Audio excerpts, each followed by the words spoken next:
नमस्कार, आप सभी का स्वागत है संस्कृत प्रतियोगिता में।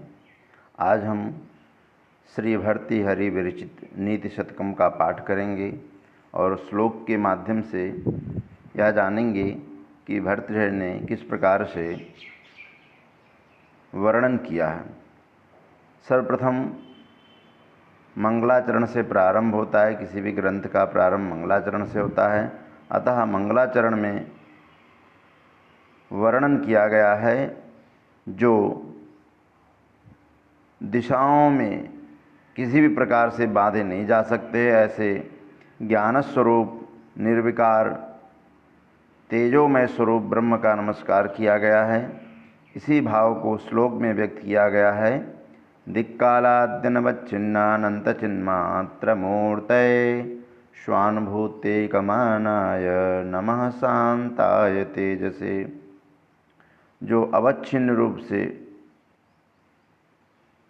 ढका न जा सकने वाला ज्ञान स्वरूप शांत स्वरूप तेजोमय ब्रह्म को प्रणाम है। इस तरह से उन्होंने मंगलाचरण किया और इस श्लोक में हिंदी अनुवाद भी इसी प्रकार है। उस अनंत चैतन्य मूर्ति शांत और तेजस स्वरूप परमेश्वर को नमस्कार है जो संपूर्ण दिशा और काल में व्याप्त है और जो केवल स्वयं के अनुभव से ही जाना जा सकता है। और इसमें कुछ संधि आदि देख लेते हैं। दिक्कालाद्यनवच्छिन्न अनंत चिन्मात्र मूर्तये, यहाँ पर दिक्कालादि अवच्छिन्न अनंत चित मात्र मूर्तये, इसमें यण संधि दीर्घ संधि और व्यंजन संधि क्रमशः दिखाया गया है।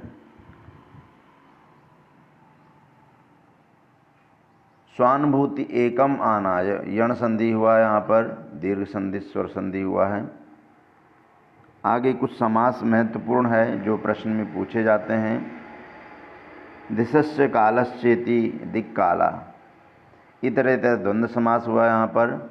ते आदौ येषां ते दिक्कालादयः, यहाँ पर बहुब्रीहि समास हो जाएगा। इस तरह से और भी बहुत सारे समास किए गए हैं। चित एव मात्रा यस्यासा चिन्ह मात्रा, यहाँ पर बहुब्रीहि समास हुआ है। आगे और समास का वर्णन है। स्वानुभूतेकमानाय, स्वस्य अनुभूति ही स्वानुभूति, यहाँ पर षष्ठी तत्पुरुष समास हुआ है। स्वानुभूति एव एकम मानम यस्य तत् स्वानुभूतेकमानम, तस्मै बहुब्रीहि समास हुआ है। और यहाँ पर स्वभावोक्ति अलंकार का वर्णन है, अनुष्टुप छंद में है। श्लोके षष्ठम गुरुज्ञेयम सर्वत्र लघु पंचमम द्विचतुष्पादयो ह्रस्वम सप्तमम दीर्घमन्नयोः। इस तरह से अनुष्टुप छंद के कुछ लक्षण भी बताए गए हैं। यहाँ पर स्वभावोक्ति अलंकार है, स्वाभाविक वर्णन है ईश्वर का। अब आगे देखते हैं जो इसमें श्लोक है। भर्तृहरि ने समाज की दयनीय स्थिति का वर्णन किया गया है कि जो समाज में सुभाषित वचन हैं, जो अच्छे वचन है, उसको सुनने वाला, जानने वाला, समझने वाला नहीं कोई है। इसी भाव को यहाँ पर प्रकट किया है उन्होंने। बोद्धारो मत्सरग्रस्ताः प्रभवाः स्मय दूषिताः अबोधोपहताश्चान्ये जीर्णमंगे सुभाषितम। भर्तृहरि मानो कहना चाहते हैं कि वर्तमान समय में संप्रति समाजे विद्वांसा काव्यरसिका व दर्प संयुक्ता सन्ति, जो विद्वान हैं, काव्य रसिक हैं, वे अहंकार से युक्त हो गए हैं। अन्ये जनाः ज्ञान विवर्जिताः सन्ति, और जो कुछ जानते नहीं, जो ज्ञान से शून्य हैं, ऐसे भी समाज में लोग रहते हैं। अतएव शुभाषित वचन ग्रहणम कर्तुम समर्थाः जनाः, यही कारण है कि सुभाषित वचनों को ग्रहण करने के लिए समर्थ नहीं है लोग, और जो लोग समर्थवान हैं वो कैसे हो गए हैं? अहंकार से लिप्त हैं। स्मय दूषिताः प्रभवः स्मय दूषिताः। जो समर्थवान हैं, जो जानकार हैं, वो अहंकार में लिप्त हैं।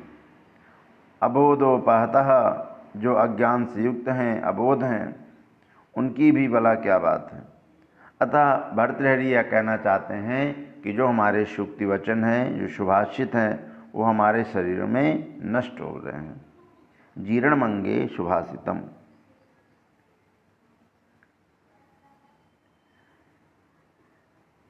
संधि के विषय में आता है अबोधा उपहता च अन्य। गुण स्वर संधि है। विसर्ग संधि के विषय में भी यहाँ पर बात होती है। जीर्णमंगे में जीर्णम अंगे व्यंजन संधि हुआ है। समास में देख लेते हैं। मत्सरग्रस्ता, मत्सरेण ग्रस्ताः मस्तरग्रस्ताः। तृतीया तत्पुरुष समास हुआ है। स्मय दूषिताः स्मयेन दूषिताः। तृतीया तत्पुरुष समास हुआ है। अबोधोपहताः नबोध इति अबोध। अबोधेन उपहता अबोधोपहता। नया समास हुआ है। तृतीया तत्पुरुष समास हुआ है। इसमें भी अनुष्टुप छंद की दशा देखी गई है, जैसे पूर्व में चर्चा किया गया था। अब आगे की श्लोक देख लेते हैं। यहाँ पर भी इसी प्रकार से कुछ वर्णन किया गया है।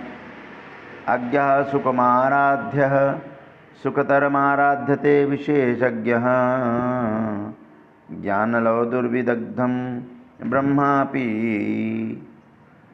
चंतम नरम नरंजयति। कह रहे हैं, भर्तृहरि कहते हैं कि समाज में मूर्ख जन किस प्रकार के हैं, जो अपने आप को सर्वज्ञ मानते हैं, ज्ञान संपन्न मानते हैं, जबकि ऐसा है नहीं।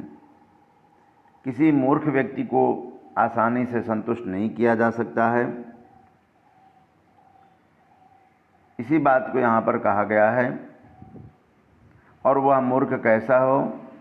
जो अल्पज्ञ हो।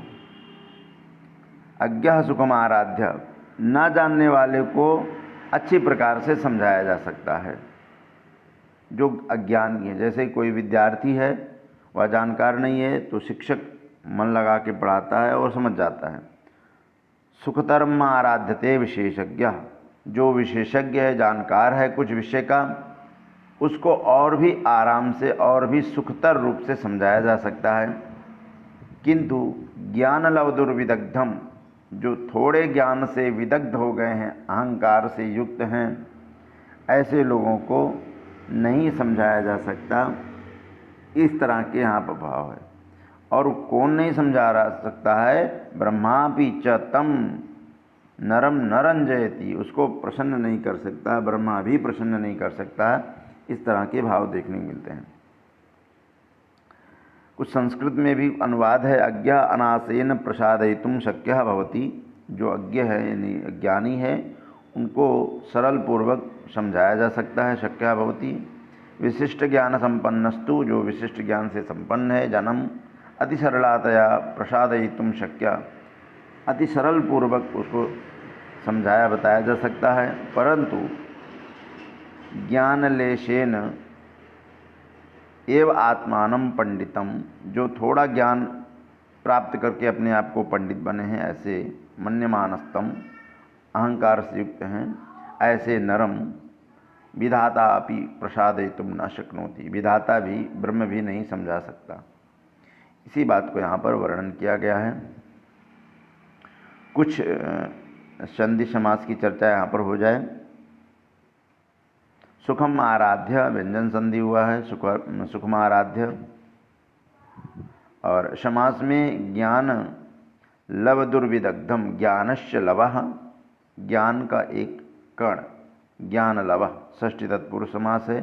तेन दुर्विदग्धम, तम उसके लिए कहा गया है जो ज्ञान लव दुर्विदग्ध है। तृतीया तत्पुरुष समास है। यहाँ पर अतिशयोक्ति अलंकार का प्रयोग किया गया है। यस्यापादे प्रथमे द्वादश मात्रा तथा तृतीयेपि अष्ट दश द्वितीय चतुर्थ के पंचदश स आर्या। यहाँ पर आर्या छंद का प्रयोग किया गया है। आगे देख लेते हैं, एक श्लोक है, बहुत ही सुंदर श्लोक है। प्रसह्य मणिमुद्धरेत मकर वक्त्रदंष्ट्रांतरात् समुद्रमपि संतरेत प्रचलदुर्मिमालाकुलं भुजंगमपि कोपितं शिरसि पुष्पवद्धारयेत् न तु प्रतिनिविष्टमूर्खजनचित्तमाराधयेत् न तो प्रतिनिविष्टमूर्खजनचित्तमाराधयेत्। भर्तृहरि इसमें बताने का प्रयास किए हैं कि जो मूर्ख वृत्ति है, मूर्ख जो चित्त है, मन है, उसको समझाया नहीं जा सकता है। उसके अलावा बहुत सारे ऐसे कार्य हैं जो किए जा सकते हैं, लेकिन मूर्ख चित्त को, मूर्ख व्यक्ति को समझाना बहुत ही कठिन है। दुराग्राही चित्त को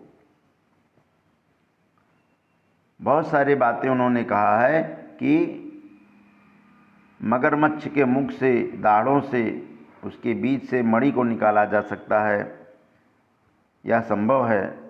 प्रचंड लहरों से सागरों के बीच में तैर के पार किया जा सकता है। कोस से भरे सर्प के सिर पर फूल के समान उस सर्प को धारण किया जा सकता है अपने सिर में, किंतु जो दुराग्राही मन है, चित्त है, ऐसे मनुष्य हैं, उनको समझा नहीं सकते हैं। इसी भाव को यहाँ पर बताया गया है।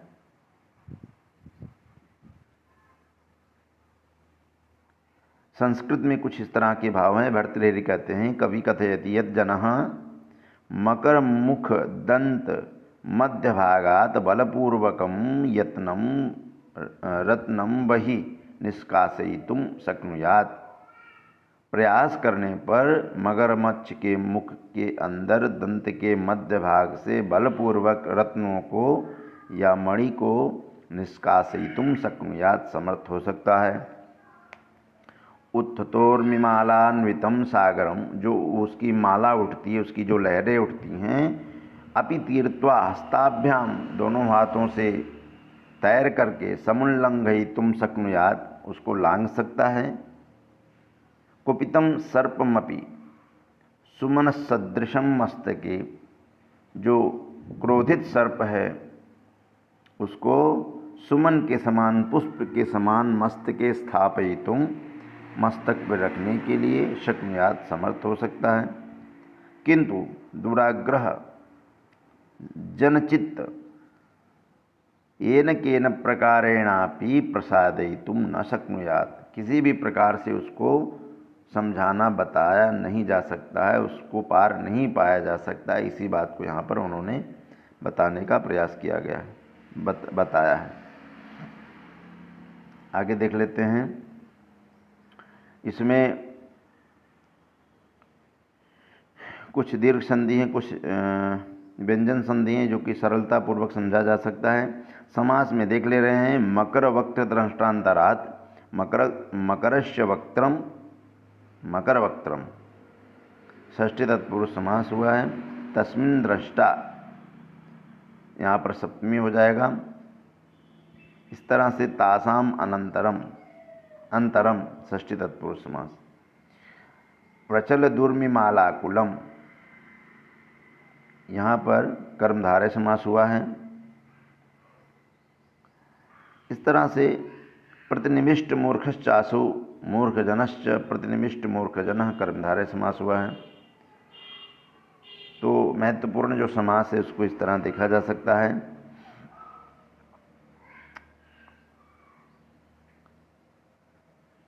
और यहाँ पर पृथ्वी छंद का प्रयोग किया गया है और अतिशयोक्ति अलंकार है। अतिशयोक्ति का आशय यह है कि बड़े से बड़े कार्यों के से उस व्यक्ति की और उसके क्रियाओं की तुलना की गई है। एक श्लोक और देख लेते हैं। लभेत सिकतासु तैलमपि यत्नतः पीडयन् पिबेच मृगतृष्णिकासु सल्लं पिपासार्दितः कदाचिदपि पर्यटच्छस विषाणमासादयेत् न तु प्रतिनिविष्टं मूर्खजनचित्तमाराधयेत्। यहाँ पर भी मूर्ख चित्त वृत्ति के विषय में वर्णन उन्होंने कहा कि प्रयत्नपूर्वक बालू को पेर कर तेल निकाला जा सकता है, प्यासा कदाचित मृग तृष्णा से पानी पी सकता है, ढूंढने पर खरगोश के सींग भी मिल सकते हैं, किंतु हठी मूर्ख चित्त को किसी वस्तु के प्रति झुकाया नहीं जा सकता है, अथवा जिसमें उसकी वृत्ति लग गई है उससे हटाया नहीं जा सकता है। इस तरह से कुछ बात की गई है। यहाँ पर देख लेते हैं। प्रयत्न पूर्वकेन मर्दयन, अत्यंत प्रयत्न से यदि मर्दन किया जाए, उसको पेरा जाए, तो सिकतासु अपि तैलम प्राप्तुम शक्यते। शिकतासु यानी यहाँ बालू से, बालू के कणों से क्या प्राप्त किया जा सकता है? तैलम प्राप्तुम शक्यते, तैल को प्राप्त किया जा सकता है। पिपासार्तः सन मरीचिकास्वपि जलम प्राप्तुम शक्यते। जो पिपासु है वो ऐसे जगहों से भी जल प्राप्त कर सकता है जहाँ पर मृग तृष्णा की स्थिति होती है। मृग मरीचिका जिसको कहते हैं, ये परिस्थितियाँ उत्पन्न होती हैं जहाँ ढेर सारे बालू होते हैं। वहाँ पर जब धूप लगता है तो ऐसा लगता है कि यहाँ पानी है, वहाँ दौड़ के व्यक्ति जाता है और तो वहाँ पानी नहीं दिखता है। इस तरह की जो परिस्थितियाँ होती हैं वह मृग मरीचिका की स्थिति होती है, मृग तृष्णा इसको कहते हैं। लेकिन प्रयत्न करने पर वहाँ प्राप्त हो सकता है। इतस्ततो भ्रमण, इधर उधर भ्रमण करते करते कश्चित समये श्रृंगमपि प्राप्तुम शक्यते, खरगोश के सींग भी प्राप्त हो सकते हैं। किंतु मूढ़ बुद्धि मनुष्य मनो कदापि प्रसादयितुम न शक्यते। मूढ़जन व्यक्ति को प्रसन्न नहीं किया जा सकता है। इस तरह के भाव इसमें मिलते हैं। पिबेत च व्यंजन संधि है, पिपासार्दिता पिपासा आर्दिता दीर्घ संधि है। कदाचिदपि कदाचित अपि यहाँ व्यंजन संधि है। इस तरह से विभिन्न संधि हैं। समास में पिपासार्दिता पिपासया आर्दिता तृतीया तत्पुरुष समास। और मृग तृष्णकासु मृगाणाम तृष्णा अपि आस्ताः मृग तृष्णाः बहुब्रीहि समास हुआ है। यहाँ पर भी पृथ्वी छंद का प्रयोग किया गया है। उसके लक्षण है जसौ जसयला वसुग्रह यतिश्च पृथ्वी गुरु। यहाँ पर भी अतिशयोक्ति अलंकार का वर्णन है। अतिशयोक्ति अलंकार का आशय यहाँ पर जहाँ पर बहुत सारे कार्यों को एक साथ दिखाया जा रहा है और असंभव है, तो अतिशयोक्ति अलंकार वहाँ पर देखने को मिलता है।